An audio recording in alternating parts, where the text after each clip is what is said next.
આપણે સમજ્યા વ્યંજન કુલ 34 છે 34 કઈ રીતના ક્રમમાં ગોઠવેલા છે ક થી અ આમાં યાદ રાખવા જેવી બાબત તો બે અનુનાસિક વચ્ચે જે આવે છે જે આપણે ભણ્યા હતા એ ઘ પછી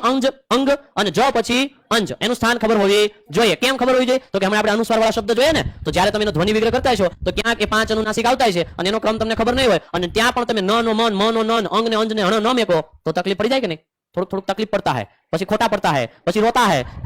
આવું થતા है રેડી એટલે આવું ના થતા है इसलिए આપણે ધ્યાન રાખશું હાલો રેડી વ્યંજન ખ્યાલ આવી ગયો અહીંથી અહીં સુધી હવે આ વ્યંજન ની અંદર પણ સાહેબ આપણે એક નિયમ નવો છે ને એડ કરશું કયો નિયમ આ 3 નિયમ સેમ લાગુ પડશે કે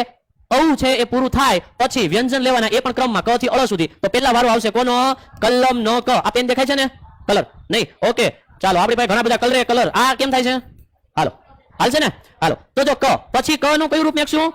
અનુનાસિક પછી ક નું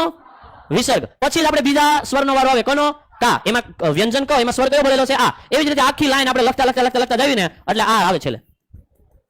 આવે કે ન આવે હા આ થઈ ગઈ સ્વર